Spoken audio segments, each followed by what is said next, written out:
शिरगावमध्ये रिक्षा वॅगनरची समोरासमोर धडक, 5 जण जखमी।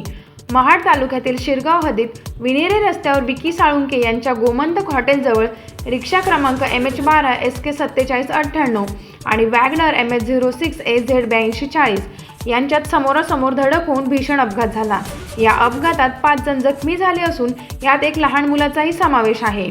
रिक्षा चालक मनीष वाजे महाडकडे येत होता, तर कार चालक अमोल पवार विनेरकडे जात होता। धडकेनंतर काही काळ वाहतूक कोंडी निर्माण झाली। जखमींना तात्काळ महाड ग्रामीण रुग्णालयात दाखल करण्यात आले असून अपघाताचे कारण स्पष्ट झालेले नाही। पुढील तपास सुरू आहे। टाइम्स ऑफ महाराष्ट्र न्यूजसाठी महाड रिपोर्टर दिनेश चाफळकर यांचा रिपोर्ट।